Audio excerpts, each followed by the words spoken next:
Autisme, pourquoi les femmes sont sous-diagnostiquées? Les médecins diagnostiqueraient davantage l'autisme chez les femmes si leur capacité à dissimuler leurs difficultés sociales était mieux comprise, suggère une nouvelle étude scientifique.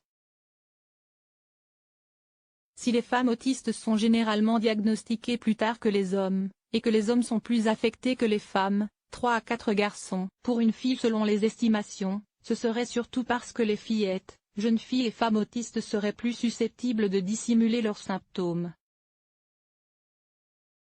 C'est ce qu'affirment des chercheurs dans une nouvelle étude scientifique publiée dans la revue Autisme et présentée il y a quelques jours au British Science Festival de l'Université de Warwick, Royaume-Uni.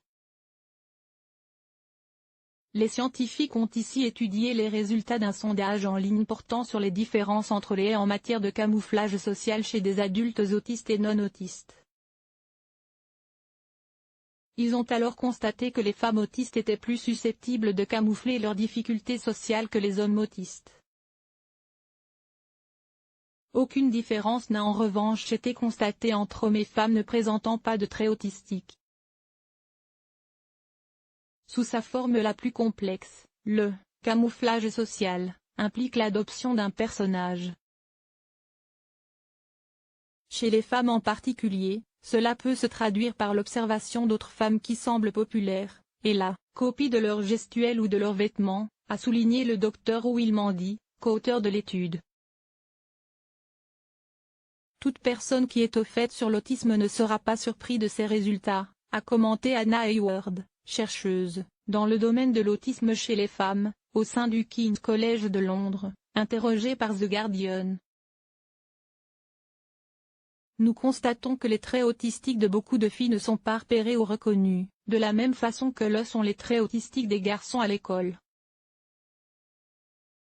Et cela est dû au fait que l'on utilise le même moule pour diagnostiquer garçons et filles. Alors que souvent, leur autisme ne repose pas sur les mêmes critères, a déploré la spécialiste. Les comportements de camouflage social les plus communs incluent le fait d'apprendre à établir un contact visuel en observant les autres, ou encore de supprimer les envies irrépressibles de bouger que certains autistes trouvent réconfortantes, comme le fait de se balancer ou d'agiter ses mains. Les chercheurs estiment que le camouflage social peut être une façon d'éviter les moqueries, le harcèlement, et donc de se protéger.